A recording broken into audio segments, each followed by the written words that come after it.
Bienvenue à tous. Je vous propose de revenir à travers un entretien avec l'historien américain Claude Benjamin Brouwer sur quelques exactions commises par l'armée coloniale française en Algérie durant le 19e siècle et durant la première moitié du XXe siècle. Il s'agit d'évoquer le massacre des Ahacha, le massacre de l'Rouat, mais aussi le massacre du 8 mai 1945 à Sitif, Guelma et Kharata.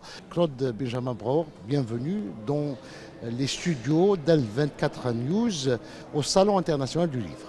Merci Hassan. Je suis très content d'être là avec toi et l'accueil que j'ai reçu ici aussi là, c'était vraiment magnifique et tous ces débats intellectuels, historiques, ça m'a beaucoup enrichi mon esprit dans un dialogue avec mes collègues algériens et les historiens qui viennent des autres pays étrangers. Votre histoire avec l'Algérie commence à travers les livres, à travers les archives, parce que vous avez découvert l'Algérie à travers le drame colonial, parce que vous avez déjà consacré un travail colossal sur d'abord la violence symbolique et sur les exactions commises, notamment dans le sud algérien, à travers les massacres, notamment de l'Rouat, et d'autres massacres qui ont été commis tout au long de la colonisation, notamment au XIXe siècle, c'est-à-dire entre 1840 et 1901.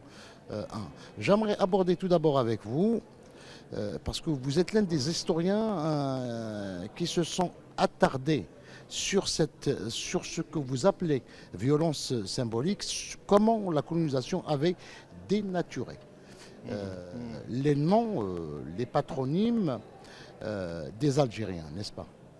Oui, en fait, je traite la question de la violence dans deux aspects. Oui. Dans le premier livre que j'ai publié, qui est maintenant en édition traduction en arabe, j'ai traité la question de la violence du point de vue physique, en faisant une histoire de la conquête, comme l'appelaient les Français, du Sahara algérien. Et ça, c'est une histoire effectivement qui commence avec des massacres, Oui. avec des révoltes et des massacres, avec Zacha, dans l'oasis de la Rouat, et qui a continué comme ça jusqu'à la fin de la clôture de cette histoire pour la France au moins, qui est un massacre des Touaregs début du XXe siècle. Début du XXe siècle. Et c'est une histoire qui est dans les sources coloniaux, qui est racontée dans un aspect. On a toujours cette sorte de pacification. Oui. Voilà, c'est un mot qui est très important à la colonisation. C'est le mot consacré par, à l'époque, un certain Bugeaud. Oui, ça vient. C'est un terme clé pour l'idéologie coloniale de la France, mais aussi des autres pays. Oui. Les Anglais, les Américains, toujours, ils ont cette idée-là de pouvoir qui est soi-disant bénévole, qui apporte, la version française, c'est la mission civilisatrice. Et dans dans la conquête du Sahara, ils ont déjà commencé à penser ça dans les années 1840, ça veut dire 10 ans après qu'ils ont débarqué à Alger. Le terme qu'eux, ils se disent à eux-mêmes, c'est une pénétration pacifique. Ouais. Ils pensaient que le Sahara allait s'ouvrir ses portes pacifiquement aux colons, aux troupes françaises, oui. qui est bien sûr, c'est pas le cas. Et il est suivi avec toute cette histoire de feu et sang qu'on voit malheureusement envoyé à Zacha, à La Rouat, etc. Si vous permettez, on s'arrête un petit peu à l'histoire du massacre des Ahacha, parce que c'est toute la ville qui a été rasée, détruite, et la Palmeraie qui a été complètement rasée. Ouais. Ils avaient cette idée-là comme si la seule langue qui tient en commun avec les Algériens, avec les colonisés, c'est la violence. Ils avaient cette idée déshumanisante du peuple algérien, comme si c'est un peuple qui ne comprend pas la raison, le langage, et ils comprennent que la force. Et c'est une histoire qui est complètement opposée aux faits, parce que les Algériens sont en dialogue avec la France même avant que la France elle est venue. Il y avait des relations diplomatiques, des relations très très proches entre l'Algérie à l'époque ottomane et la France avant la Révolution, après la Révolution et tout ça. Mais c'est une idée qu'eux se fabriquent eux-mêmes. Et même après que, si on commence dans les années 1830, vous avez des Algériens comme Ahmed Abou Darba ou Boudarba, comme il écrit son nom en français, qui a fait une grande campagne de lobbying pour que les Algériens peuvent s'asseoir à la table dans une gouvernance ensemble. Et Abou Darba, il a dit aux Français, il a dit, moi je suis un homme éclairé, il parlait français, sa femme elle était française. Il a passé beaucoup de temps en France. Il a vu le bien et le mal qui venaient de ce pays. Il a dit, ok, vous êtes là, l'Empire ottoman, c'est fini, mais nous, on veut se gouverner nous-mêmes. Et il était écouté, il était reçu par le roi en France, Louis-Philippe. Mais à un certain moment, il y avait des gens qui disaient non, ça ne va être pas comme ça la colonisation. La colonisation, c'est la domination. Et la domination, ça passe par la force, par la violence, par le feu et le sang. Et malheureusement, c'est cet esprit qu'ils ont pris dans le Sahara, mais toujours avec cette idée que sont bénévoles. La violence était consubstantielle au système colonial lui-même. Ah oui, bien sûr. Il n'y a pas de doute là-dessus. C'est dans l'ADN de colonisation depuis le début. Le massacre de Larouat de décembre 1852 reste quand même emblématique de cette violence coloniale et de ce qui va se passer après, parce que on va utiliser pour la première fois donc des armes chimiques dans l'histoire de la colonisation, n'est-ce pas? Oui, ça, disons pour l'époque, dans la prise de la chute de Larouat en 1852, moi, dans mes recherches, moi-même, je n'ai pas vu d'évidence des armes chimiques. Ils n'avaient pas besoin. Ils avaient des couteaux, ils avaient des bâtons, ils avaient des canons, ils avaient des fusils, toutes sortes d'armes, des sabres, comme ça, qu'ils utilisaient d'une manière indiscriminée. Parce qu'ils avaient des alliés dans la ville de Larouat. Des alliés ou des gens avec qui avaient des pourparlers, des soldats sont entrés dedans et ils ont tué tout le monde. Tout le monde. Là, c'est pratiquement un génocide. Oui, on peut parler ça. Ça fait partie d'une histoire génocidaire qui traverse toute cette période du 19e siècle et dans le 20e siècle. Oui. Est-ce qu'on peut parler d'une tentation génocidaire à partir de 1840, justement? Une tentation, bien sûr, parce que ça fait partie de la pensée, une sorte d'épistémologie coloniale, surtout qu'on voit dans les colonies de peuplement, parce qu'il y a un peuple et un couple. Comment je dis en anglais comment faire un peuplement, settlement, dans un pays qui est déjà peuplé. Où sont je rigole, mais c'est avec tristesse que c'est ça. Il fallait remplacer les populations existantes et le seul moyen, c'était de se débarrasser complètement des autochtones. C'était ça l'idée. Il y a plein de gens qui pensaient comme ça. Ouais, plein de gens bien branchés. Il y en a qui sort des archives très clairement. C'est un médecin, Dr Baudichon, qui a fait beaucoup de livres qui disaient que la colonisation, le progrès de la colonisation, il faut qu'on finisse avec la question, comme il l'appelait, la question indigène. Et pour lui, la seule façon de faire la question indigène, c'était par la violence, le massacre, l'élimination. Extermination, c'est le mot qui est employé à l'époque, l'extermination des indigènes, des Algériens. Des indigènes, des autochtones. Vous avez donc également effectué un travail de recherche sur ce que vous appelez la violence symbolique, c'est-à-dire comment, sur le plan sociologique, sur le plan culturel également, le système colonial avait procédé à la dénaturation, sinon à la déculturation du peuple algérien. Il a commencé tout d'abord par les noms propres, c'est-à-dire les patronymes. Oui, moi, dans la violence symbolique que je vois Mais qu'est-ce que j'ai fait dans ce nouveau livre qui vient de sortir, Colonization of Names? Oui. C'est la question de la violence sous ses angles, ses aspects symboliques. Il n'y a personne qui est mort dans la colonisation des noms. Les gens, ils ne se perdent pas la vie. Les Français, ce n'est pas un massacre comme à La Gouatte ou dans les grottes d'Ara, etc., qu'on voit avant. Mais c'est une sorte de perte quand même d'une idée de soi, d'abord. Et parce qu'on parle des noms personnels qui étaient transformés par les Français. Vous avez des noms écrits dans les lettres arabes, c'est des noms berbères, c'est des noms parlés. Les Français ne comprennent pas. Elle dit que nous, il nous faut quelque chose qu'on peut écrire dans nos documents, dans nos archives, pour vous rendre visible à nos institutions. Nos institutions, surtout de la propriété privée, parce qu'il fallait un nom dans une toute propriété qu'ils aspiraient et anticipaient que les Algériens allaient vendre aux colons européens. Ça, c'est le plus important. On peut parler un peu parce que l'institution, c'est l'état civil. Il fallait des noms pour l'état civil. 70. Ça, il commence dans les années, l'état civil proprement parlé, c'est dans les années 1880-90 qu'ils ont fait tout l'enregistrement des Algériens, des indigènes musulmans dans l'état civil. Et il faut qu'on se rende compte que l'état civil pour les Algériens, ce n'est pas l'état civil qui était inauguré en France pendant la Révolution. À cette époque-là, l'état civil, c'est pour sortir des citoyens qui allaient participer politiquement dans sa société, qui allaient les droits participer dans la loi, dans la société publique, etc. Et c'est pas l'Algérien n'a pas de droit. Il n'a pas de droit. Alors l'état civil, c'est quelque chose de profondément différent pour les Algériens fin du 19e qu'il était pour les citoyens français au début à l'invention de l'état civil. Ouais.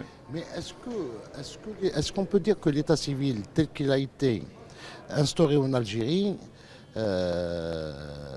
était fait pour des besoins, donc de légitimer en quelque sorte la colonie de peuplement? Écoutez, dans cette question, c'est la terre qui se pose, la propriété la propriété. C'est ça qui vient la colonisation de peuplement et l'état civil.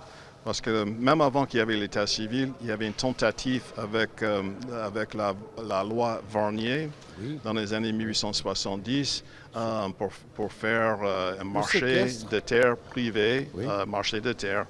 Et à cette époque-là, il n'y avait pas d'état civil encore, mais il fallait un nom encore sur le titre de propriété. Et à ce moment-là, le nom, c'est un peu pêle-mêle.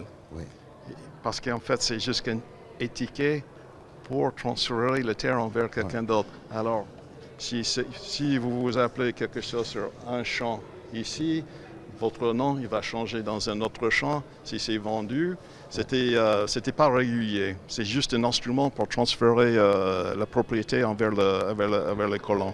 Alors oui, dedans, c'est ça un instrument de la colonisation de peuplement. Ouais.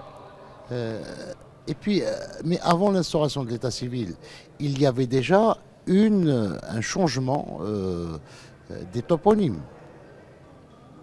Tous les noms des villes ont été pratiquement changés, notamment. Pas toutes les villes, parce qu'il y avait déjà une version française des villes comme Alger, Constantine, Oran, Bonn. Tout ça, ça existait déjà dans la langue française, qui était adaptée. C'est juste une adaptation de noms existants qui existaient déjà à l'époque.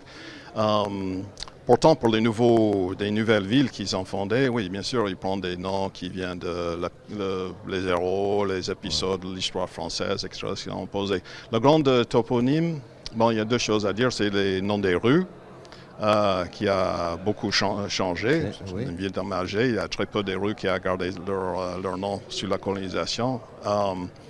Et aussi le nom de l'Algérie elle-même. D'ailleurs, voilà, l'historiographie française disait que c'était donc l'administration française qui a attribué le nom d'Alger. Vous avez retrouvé que c'est un nom qui a déjà existé bien avant. Bien sûr, bien sûr. Il y a toutes ces rumeurs qui disent que l'Algérie, c'est une invention française et tout ça, qui est complètement faux. L'Algérie, comme mot, comme nom, il est déjà dans le vocabulaire français, diplomatique, etc. C'est bien établi. Sauf que ce nom, ils disparaissent pendant un moment. Ils disparaissent en 1830.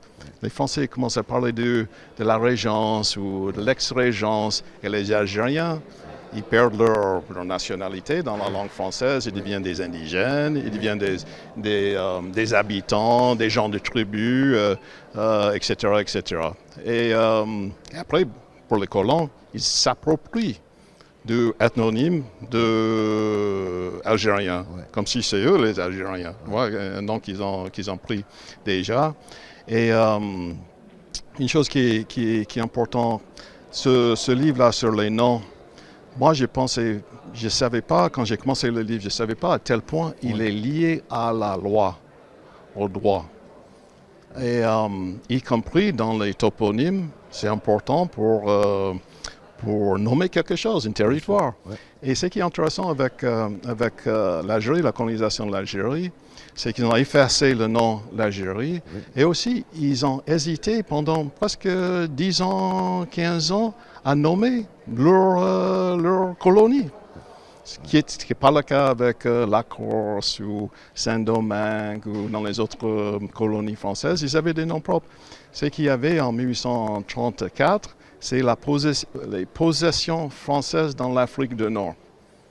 Possessions françaises dans l'Afrique du Nord. Ça peut être un nom, mais si vous voyez, regardez bien dans les journaux officiels, il n'y a aucun de ces mots qui sont mis en majuscules. Ça veut dire que c'est des noms communs, ce n'est pas un nom propre, parce qu'ils hésitaient à nommer ça. Ils ne voulaient pas nommer ça. Et bon, dans un aspect, c'est une façon par laquelle ils voulaient s'effacer.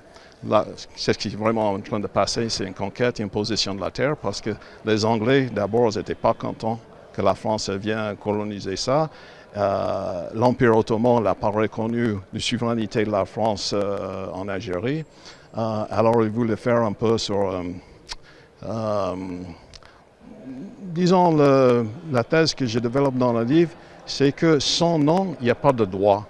Et la possession de l'Algérie, elle était faite en contrevention de tous les droits internationaux de l'époque et surtout pas des lois de la France et les normes de la France elle-même. Ça veut dire que quand ils ont fait la conquête, l'Empire Napoléon en Europe, il y avait un nom, il y avait vraiment une sorte de processus par lequel la souveraineté est appropriée par la France.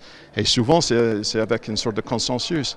Et la citoyenneté française, les gens, ils sont devenus français. Ouais. Ils avaient la citoyenneté. Ouais. Ou leur propre aussi identité. L'Algérie, non, il n'y a pas de consultation. Il n'y a pas de contrat social avec les Algériens. Depuis le début jusqu'à la fin de la colonisation. C'était la déshumanisation, pour reprendre le terme de Fanon, donc, des Algériens. Et on revient à la violence physique, et qui va en main avec la violence symbolique. J'aimerais aborder un troisième point, parce que je sais que vous êtes en train de faire un travail sur la représentation des massacres de 8 mai 1945 dans la presse américaine à l'époque. Oui, ça c'est un nouveau projet de recherche que j'ai commencé. Vous êtes en train de mener. Il faut le dire aussi que c'est grâce à mes collègues algériens qui m'ont poussé à étudier cette question que j'ai commencé à faire ces recherches. Et c'est que je voyais, au début, je ne savais pas qu'est-ce que ça allait être la réaction à Washington ou aux États-Unis. Et je voyais que 4 jours après que les massacres ont commencé dans la ville de Sétif, il y avait des reportages dans les journaux américains. 4 jours après. 4 jours après. Oui. Le 12 mai, il y avait un article dans le New York Times qui parlait de la violence. Cet premier article, c'était fait sur les rapports qui venaient du gouvernement français. Alors, c'est plein de mensonges, etc. C'est la version Là, il a repris la position officielle. Donc, oui, il a repris l'opposition officielle de la France. Mais vers la fin de mai, il y avait un article qui est sorti dans le journal de l'armée américaine qui s'appelle Stars and Stripes. Ouais. Ça veut dire que parce qu'il y avait... il y avait encore, parce qu'on il y avait 40 000 hommes américains, peut-être 400 000 en fait, 400 000 soldats américains dans l'Afrique du Nord. Ouais. Et alors, ils sont partout, ils savent qu'est-ce qui se passe. Ouais. Et dans cette revue, cet article dans le Stars and Stripes, il parlait de Nouveau Vision, il parle de 10,000 casualties, ça peut être soit des blessés, soit des morts. Comme on dit, c'est bien, c'est pas 10 000 morts, c'est 10 000 soit blessés, soit morts. Et j'ai oublié le chiffre qu'ils ont donné pour les Français, mais beaucoup moins, parce qu'avant ça, le reportage, c'était le massacre des Français, etc., etc. Et à ce moment-là, le ton du reportage aux États-Unis, ça a changé. Ouais. Il dit, oh, qu'est-ce qui se passe en France? Qu'est-ce qu'ils font les Français? Et surtout, il commence à se poser la question, par quels moyens la France, elle est en train de réprimer les Algériens? Ouais. Parce qu'ils savaient qu'il y avait des bombardiers américains, la matériel américain, des uniformes, des fusils américains. Ouais. Et le débat aux États-Unis, c'était pourquoi on est en train de participer dans la France, de reprendre leur empire. Ouais. Ça, ces bombardiers, c'était pour faire la guerre contre l'Allemagne. Ouais. C'est fini. La guerre, les nazis, c'est fini. Alors, ils n'ont pas le droit de prendre ce matériel. Le contrat, c'était pour faire la guerre en Europe, pas contre les Algériens. Ouais. Alors, c'est un débat qui est suivi de très proche. Et il faut dire que l'opinion publique américaine, il n'est pas de côté de Gaulle. Je ne sais pas si entre Staline et De Gaulle, qui est le plus haï dans l'opinion publique en l'été de 1945. Mais on peut dire que De Gaulle n'a pas beaucoup d'amis aux States. Est-ce que dans les archives, vous avez découvert des images, des films des films, les films, pas pour l'instant. Les images, pas forcément de massacres eux-mêmes. Par les Américains. Oui, ça, j'ai pas trouvé pour l'instant. Mais il y a tout un imaginaire que les Américains y tiennent envers l'Afrique du Nord et surtout envers l'Algérie. Et ce qui est intéressant, une fois que j'ai commencé à faire des recherches, j'ai regardé dans les journaux africains-américains. Oui. Et là, on voit toute une autre vision de cette répression, de cette fin de la guerre. Parce que comme les Algériens, comme beaucoup des autres peuples colonisés qui subissent le racisme, les Africains-Américains, ils attendent la fin de la guerre pour leur émancipation. On va changer. On a fait l'impôt de sang. Tous les soldats américains qui ont fait la guerre contre les nazis ou le Japon, les choses vont changer, ils pensaient. Ils espéraient un nouveau monde qui allait suivre la défaite, la victoire pour eux de la fin de la Deuxième Guerre mondiale. Et ils voient qu'en fait, non. En fait, non. Qu'à Sétif, dans les autres régions de l'Algérie, que ceux qui étaient en pouvoir avant, ils n'allaient pas relâcher, ils n'allaient pas changer. Ils veulent remettre l'heure avant la guerre. Et ça, c'est quelque chose qui était suivi de très près. Et aussi beaucoup des soldats pendant l'occupation américaine dans l'Afrique du Nord, c'est des Africains-Américains. Et ils voyaient, ils peuvent comparer leur expérience, c'est qu'eux, ils ont vécu aux États-Unis, le racisme, lynchage, cette sorte de violence, et tout ce qui passe autour d'eux, subi par les Algériens. Et ça, c'était... c'est un projet qui vient de commencer, mais je pense que ça va marquer peut-être... Ce que je veux dire, que peut-être avant que les Black Panthers sont venus en Algérie, qui était la ville là, pour la révolution, la décolonisation, qu'il y a une préhistoire à ça qui commence dans la Deuxième Guerre mondiale. Ça, c'était donc, vous avez essayé d'analyser cette représentation de ces massacres dans la presse, dans les médias américains à l'époque, mais après, quelques années, quelques mois plus tard, est-ce que vous avez retrouvé des traces sur la position américaine par rapport à ces massacres? Ouais, la position américaine dans l'été de 1945, c'est un peu ambigu. Roosevelt, il a donné l'Atlantic Charter avec Churchill en 1841, en août de cette année-là. 1941. Oui, 1941. Ils se sont mis ensemble sur des principes. Qu'est-ce que ça va être l'après-guerre? Et un des principes qui était dans l'Atlantic Charter, c'est l'autodétermination. L'autodétermination des peuples. Autodétermination, c'est l'article 3 dans ça. Oui. Et Churchill, dès qu'il est rentré à Londres, il a dit à ses collègues, c'est l'autodétermination, mais pour les Européens. Ça serait comme en 1919, Oui. quand le Khaled, il a envoyé une lettre au président Wilson. Il dit autodétermination, nous aussi on veut ça. Oui. Et bon, Wilson n'a pas répondu, mais Roosevelt, il était plutôt pour ça, parce qu'il n'était pas... il ne voulait pas que la guerre soit suivie par... bref... Il voulait mettre un terme au système colonial, c'est-à-dire... pas pour émanciper des colonisés, oui. Peut-être dans sa tête c'est une émancipation, mais pour que les États-Unis remplacent... ils remplacent au moins dans l'influence. Ouais. Parce qu'ils n'avaient pas besoin d'un territoire d'occupation, de colonisation, de peuplement, mais ils veulent l'influence, les bases militaires, les marchés, etc. Donc on peut dire que les Américains étaient informés au moment des faits concernant ce massacre. 4 jours après. Donc Monsieur Claude Benjamin Brahour, je tiens à vous remercier d'avoir donc accepté à répondre à nos questions, aux questions d'Al 24 News une prochaine fois. Merci. Excellente soirée et à bientôt.